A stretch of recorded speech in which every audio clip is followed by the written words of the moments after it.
السلام علیکم۔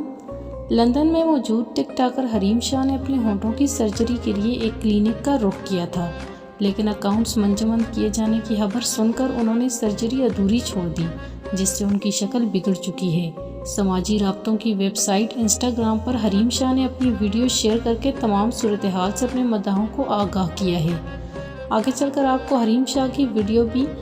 دکھائی جائے گی۔ حریم شاہ کا کہنا تھا کہ کلینک میں میری سرجری کا عمل چل رہا تھا کہ اچانک مجھے ٹیلی فون آیا، جس میں مجھے بتایا گیا کہ پاکستان میں میرے خلاف منی لانڈرنگ کیس کی کارروائی کا آغاز کرتے ہوئے بینک اکاؤنٹس منجمد کیے جا رہے ہیں۔ حریم شاہ نے کہا کہ انہوں نے جیسے ہی یہ خبر سنی وہ اتنی پریشان ہوئی کہ انہوں نے سرجری ہی نہیں کروائی اور کلینک میں موجود ڈاکٹروں کو یہ عمل کرنے سے روک دیا، تاہم اس وقت تک وہ میرے اوپر والے ہونٹ کی آدھی سرجری کر چکے تھے۔ انسٹاگرام پر ان کی جانب سے جاری ویڈیو میں دیکھا جا سکتا ہے کہ حریم شاہ کا اوپر والا ہونٹ بری طرح سے سوجا ہوا نظر آ رہا ہے۔ ادھوری سرجری نے ان کی شکل ہی بگاڑ دی ہے۔ السلام علیکم جی، میں ہوں حریم شاہ اور اس وقت چونکہ میں UK میں ہوں، اور آج مجھے اتنے دنوں سے تھا کہ میں جا کے اپنا لپ فلر کراؤں، اور جو ہے مجھے شوق بھی تھا، اشتیاق تھا کہ کروانا چاہیے۔ میں آج اپنا فلر کروانے گئی تھی ڈاکٹر کے پاس جو بھی اس کے اسپیشلسٹ ہیں، اور میں اسٹریچر پہ لیٹی، اور ابھی ون سائڈ انہوں نے فلر ڈالا ہی تھا کہ میرے سیل فون پہ کال موصول ہوئی، اور اس کال کے توسط سے مجھے یہ پتہ چلا کہ FIA نے جو ہے تو آپ کے اکاؤنٹ جو ہے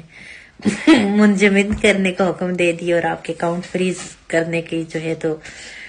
خطوط لکھ لیے ہیں کچھ بینک کو۔ تو میں کافی ملال میں، رنج میں ایک دم سے اٹھ گئی، اور مجھے یاد ہی نہیں رہا، یاد تو خیر تھا، میں نے کہا اتنا مہنگائی کا دور ہے، جو فلر کے دوسرے سائڈ پہ بھی ڈلواؤں اس کے میں پیسے دوں تو اکاؤنٹ تو میرے فریز ہو جائیں گے، اور پھر